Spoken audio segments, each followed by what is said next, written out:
We have stunning revelations now about the immunity deal given to Clinton staffers in the email investigation. At issue, the FBI agreeing to destroy the laptops of two of her aides. And in a letter to the Attorney General, Loretta Lynch, Republican lawmakers write this, quote, "This is simply astonishing given the likelihood that evidence on the laptops would be of interest to congressional investigators," end quote. Doug Schoen, former advisor to Bill Clinton, Monica Crowley, online opinion editor for the Washington Times, and both are Fox News contributors. Good morning to both of you. Good morning, Bill. Wow. Yeah.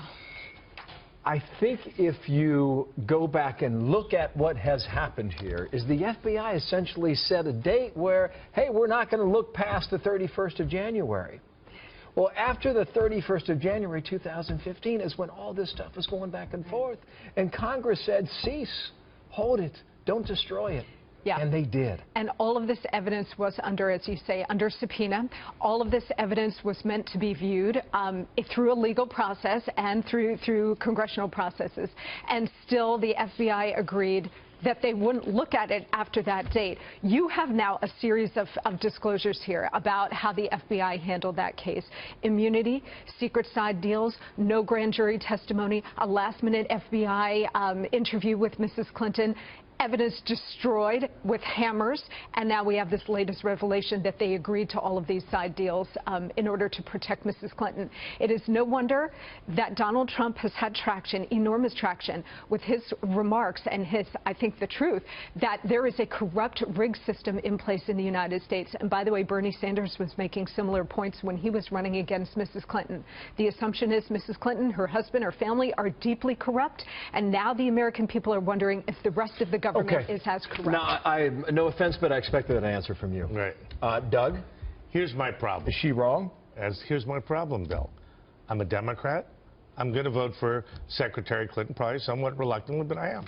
Monica's recitation of what happened is far better than anything Donald Trump has been able to articulate. And as a trained lawyer, I look at this. Nobody who got immunity contributed to prosecution of anybody. You missed Loretta Lynch getting on Bill Clinton getting on Loretta Lynch's plane. So I mean, can add that to none of this makes any sense to me, and I would like to believe that the FBI hasn't been politicized, but Bill, I'm hard-pressed to say anything but. And I say this as a partisan Democrat. Wow. Your last point, Monica. Wall Street Journal writes this. No wonder millions of Americans think the system is rigged. Yeah. And again, this has been one of Donald Trump's most potent political arguments, that there is a corrupt system in place where the bipartisan ruling elite, Republicans and Democrats, if you are wealthy, if you are powerful, if you are influential, you are protected, and that they protect each other. And so with every day, with every new revelation into how the FBI handled this case, anybody else would have gone to prison or at least gone to trial, been prosecuted over this.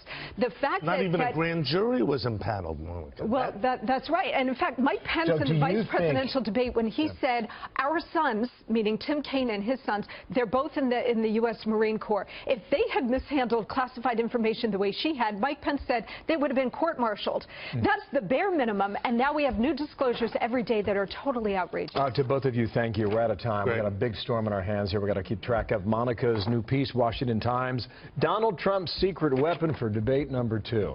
Some pretty good advice in there. Thank you. He would be well to listen to. Okay, thank you, Doug. It's a good Thank read. you, Monica. Thanks, you guys.